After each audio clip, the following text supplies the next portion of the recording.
बासुकी नंदन जिंदाबाद, जिंदाबाद जिंदाबाद, कुमार बासुकी नंदन जिंदाबाद, जिंदाबाद जिंदाबाद, कलम दवात छाप जिंदाबाद, जिंदाबाद जिंदाबाद, कलम दवात छाप जिंदाबाद, जिंदाबाद जिंदाबाद, ग्राम पंचायत ओगरी की जनता जिंदाबाद, जिंदाबाद जिंदाबाद, ग्राम पंचायत ओगरी की जनता जिंदाबाद, जिंदाबाद जिंदाबाद, मजदूर किसान जिंदाबाद, जिंदाबाद जिंदाबाद, मजदूर किसान जिंदाबाद, जिंदाबाद जिंदाबाद, छात्र नौजवान जिंदाबाद, जिंदाबाद जिंदाबाद, छात्र नौजवान जिंदाबाद, जिंदाबाद जिंदाबाद, युवा शक्ति जिंदाबाद। जिंदाबाद जिंदाबाद, खुशनसीब होता है वो खून जो अपने मिट्टी के काम आता है, खुशनसीब होता है वो खून जो अपने मिट्टी के काम आता है।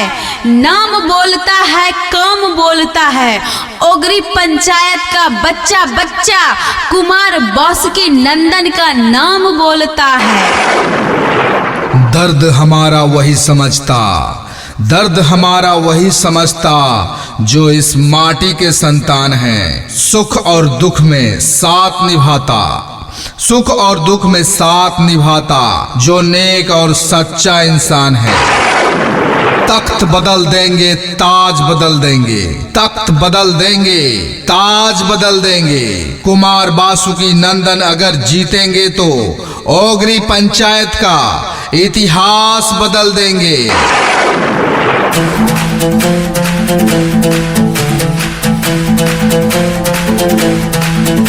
ग्राम पंचायत ओगरी से मुखिया पद हेतु शिक्षित, सुयोग्य, कर्मठ, संघर्षशील, लोकप्रिय, न्यायप्रिय एवं ईमानदार युवा उम्मीदवार कुमार बासुकी नंदन, कुमार बासुकी नंदन जो कि बहुत ही पढ़े लिखे, यानी कि अपने पंचायत के मुखिया पद हेतु जितने भी प्रत्याशी हैं उनमें से सबसे ज्यादा शिक्षित, यानी कि शिक्षा का स्तर MBA LLM कुमार बासुकी नंदन जी के पिताजी हैं